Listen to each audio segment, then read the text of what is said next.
Some $81 million has been spent on this campaign because they want to beat liberal Judge Susan Crawford. Her campaign believes the billionaire's support for Schimmel is an attempt to buy support from the Supreme Court, hopeful as Musk's lawsuit is potentially headed for the High Court. A lot of folks have been activated there, including Souls to the Polls. And we're joined right now by Reverend Rev Lewis, Executive Director of Souls at the Polls, joining us from Milwaukee. Greg, glad to have you here.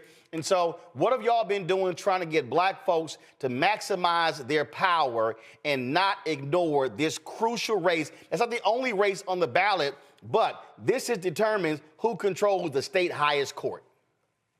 You know, Mr. Martin, I'm so glad to be here with you because, you know, we've been doing everything we can because this thing has gotten so far out of control and it's frustrating so many people. We got to do all we can. I mean, we got buses to the polls, brunches with faith leaders and community leaders, yard signs, billboards, caps, hoodies, T-shirts, pins, bracelets, posters everywhere, yard signs, canvassing, radio, social media. We just doing everything we can because there's so much at stake. Medicare, Medicaid, Social Security, veterans issues, infant mortality here in Milwaukee, just about everything. And then for the poor working folks of our state, we got Workers' Rights, Act 10, collective bargaining for workers, housing, healthcare, education, job training, and all these things are on the line. But I just don't I don't believe people are paying attention.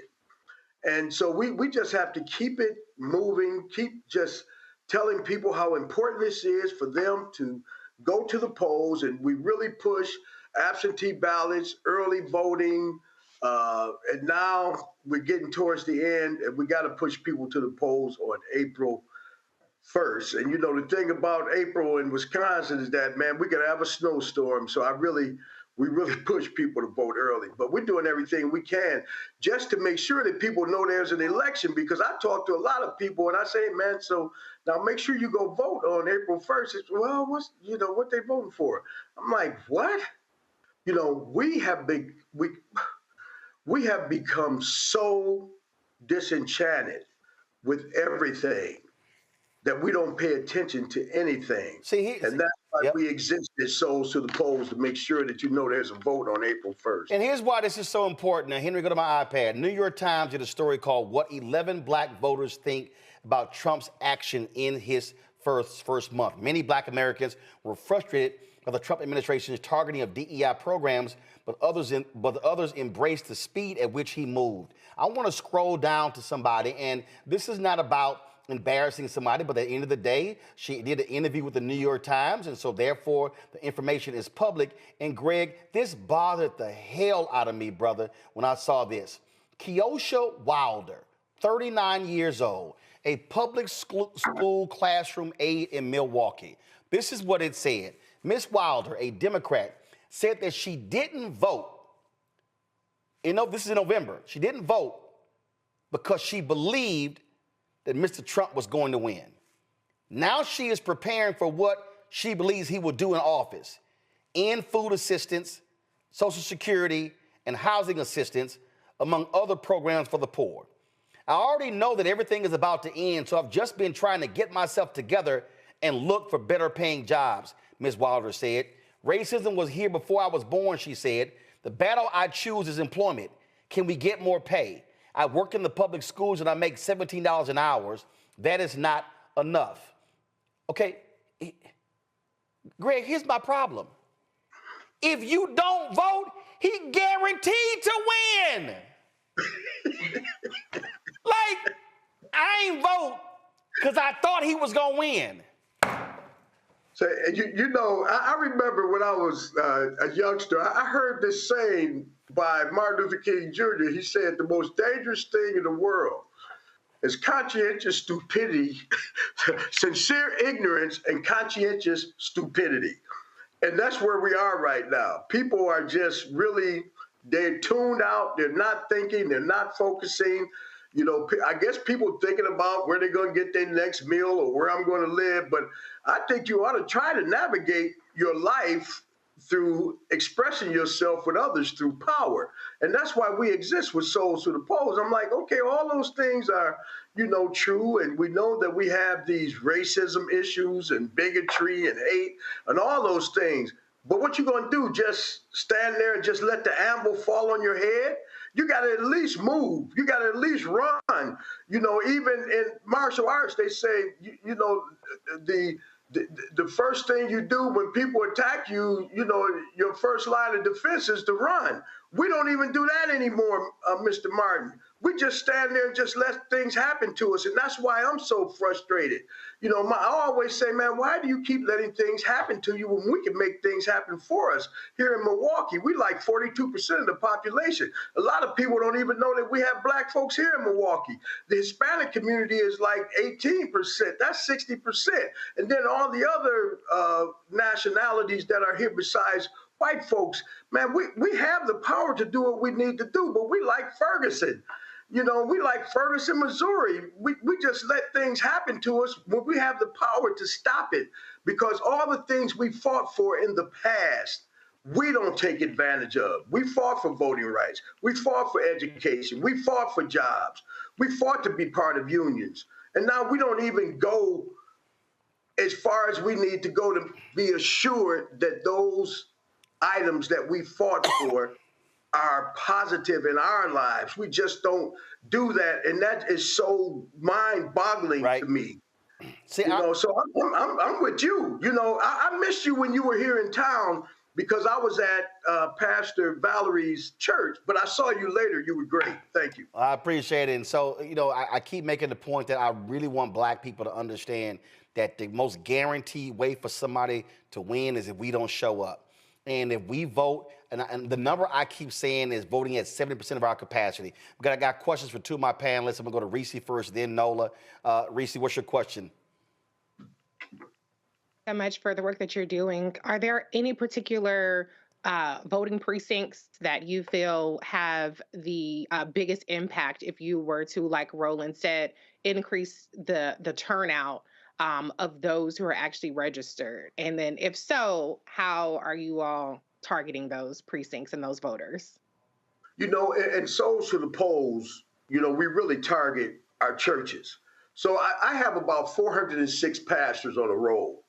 And every time it's time to vote, I communicate with those pastors, and hopefully we can get them to communicate to the communities that their churches exist in. And that's just about all the black community, especially 53206, which has the highest crime rate. It has the highest incarceration rate. It's like last in the country and people going to jail. I mean, all these things. I don't know if you know this, but Milwaukee is like almost last in every positive item that Americans appreciate in this country. I don't know if you knew that or not. I mean, housing, jobs, all those things, home ownership, all those things, we're like dead last, and people are not believing that they're not free. It reminds me what Harriet Tubman said. I could have freed a lot more people, but I just can't convince them that they're not free. I'm like, man, do you know we're getting done here? And it's so sophisticated and subliminal that they don't even know that you're being bamboozled. I have to tell people every day, I say, look, you're not even the minority anymore. I mean, even in the world, we're not the minority. 8% of the world is white, 92% is people of color. And I'm just like, we've been bamboozled so bad that we believe the story that we've been told. That's all to it. And that's what's got to change. Nola? Reverend Lewis, there's so much that I want to say, but Roland is going to give me the side eye. But I feel your passion, and I feel, your frustration. And so my question is about that. It's more of a messaging question. How are young folks, especially in Milwaukee, being talked to? Because one of the things that I've noticed is that there's a large disconnect between what came before them in terms of civil rights, in terms, all of these things. There are a couple generations where there's a disconnect to the point where it doesn't matter. how are you drawing these connections? Like, what's the messaging look like, especially when you're trying to talk to young folks who have horrible education and do not see any uh, any jobs in their future? That's a great question because that, man, we're deep into colleges right now. Good. And then these influencers, we're deep into influencers. We're deep into having concerts for young people to let them know that we care, we want you to be with us, and so on and so forth. But I'm gonna tell you, the other team is playing hardball. I try to tell, the Democratic Party, I said, listen, man, you got to be a little bit rougher. Man, you got to be a little bit stronger. You got to fight a little bit harder because these guys, they're not playing. I just heard the other day that Elon Musk is paying people $100 to come and sign some kind of Yep. petition, and then they try to talk them into going and vote. I'm saying, and we can't even give people water when they come and line up to the polls. I'm like, what is wrong? What's wrong with this picture? Why don't we fight harder? And that's why I say, it's going to take us to fight hard because nobody else is going to fight hard for you like you fight for yourself. And I keep trying to tell people, I say, hey, man, stop waiting on the cavalry. The cavalry is not coming. You are the cavalry. You need to be making decisions about your community, and we certainly need to be into these local politics because we can certainly control that with ease. But we are so bent on believing that we have no power. Right. And that's why we exist. We just keep telling people you do have power, and we proved it over and over again. How you think we got the other Supreme Court judges? How do you think that we got the governor who they said couldn't be beat? How do you think that happened? That was because we expressed ourselves in times when we were really needed. And that is so important because I'm going to tell you something. And listen to this. We always have to deal with our enemies, but we have to deal with our friends also. When Mandela Barnes ran for senator, 30,000 Democrats voted for Senator Johnson. But lost by about 30,000 because 30,000 Democrats voted for. Actually, even worse. That was a 50,000 voter drop off.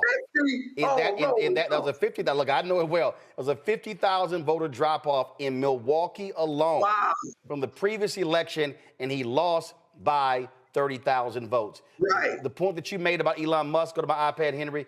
Elon Musk has given $1 million to a person in Green Bay who signed a petition opposing activist judges. He's paying people $100 to sign this petition. So here's the whole deal. And this I need every black person in Milwaukee and Wisconsin who hears my voice to understand. Elon Musk may be doling out $100 and $1 million, but guess what? He's not a resident of Wisconsin. He does not have a vote. And so if black people, if maximize our vote in Milwaukee and Wisconsin, guess what? That Republican can lose. And we know what that means. And the facts are already there. Democrats, when that woman won last year by 11 points, when they got on the court, they changed partisan gerrymandering. They dealt with ballot drop boxes.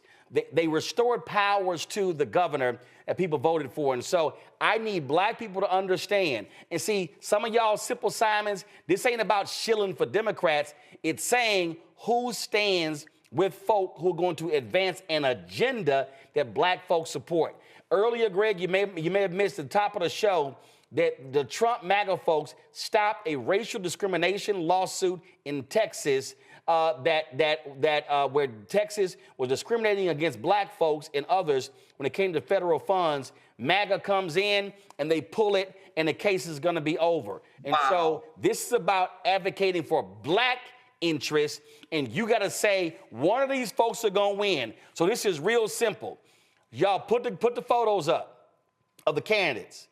Everybody black in Wisconsin and Milwaukee, did you hear my voice? That guy on the right, Brad Schimmel, that's who Elon Musk has put $17 million behind. He is not supporting the woman on the left. I can say it, Milwaukee, Wisconsin, you vote for Susan Crawford over Brad Schimmel. Greg, it's simple as that. Y'all keep up the good work. We're going to keep pushing this thing. We're going to have another group on the show on Monday because that election on Tuesday is too damn important. And so, y'all, Soldiers in the Polls there, Soldiers in the Polls in Milwaukee. This is how you can access their social media on Twitter. I don't call it X, Instagram, TikTok, their website, Facebook as well. Greg, we appreciate it. Thanks a lot. Keep up the good work.